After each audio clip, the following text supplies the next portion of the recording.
Nagaraj Cholan YouTuber பார்வையாளர்களுக்கு வணக்கம்.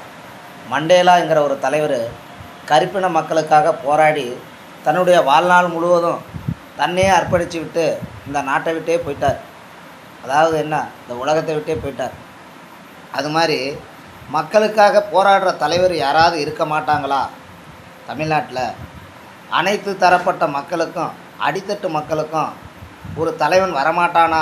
இந்த ஏக்கம், அந்த ஏக்கத்தில் தான் யாராவது ஒருத்தர் நல்லவங்க தமிழ்நாட்டுக்கு தலைவராக வரமாட்டாங்கிற அந்த ஏக்கத்தை சரியான வகையில் பயன்படுத்த முடியாமல் அதை தப்பான வழியில் திசை திருப்பி காசு மாசு உள்ளவங்கெல்லாம் அரசியலில் இறங்கி மக்களை குழப்பி இப்படி நாசம் பண்ணுறாங்க.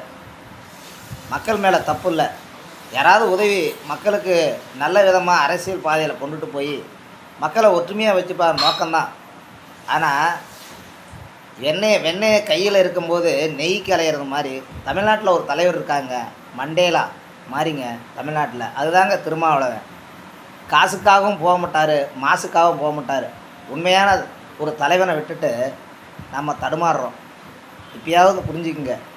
அவரை விட்டுட்டு அவர் கூட இருக்கிறவங்க போனாலும் பரவாயில்ல, மக்களாகிய நாம் ஒரு புரட்சியாளராக நாம் களத்தில் நாம் நிற்போம். அவரோட தோள் கொடுத்து அவரை உயர்த்தி பிடிப்போம். நம்ம என்னைக்காவது அந்த உலகத்தை விட்டு பிரிய போகிறோம் தான். ஆனால் வீரனாக நம்ம இருக்கணும்.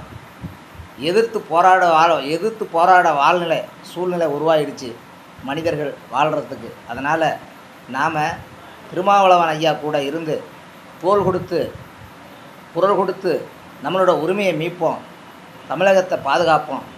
நீங்களும் மக்களாகிய நீங்களும் ஒத்துழைப்பு கொடுக்க வேண்டும்னு தாழ்ந்த பணியன்போடு கேட்டுக்கொள்கிறேன். வணக்கம்.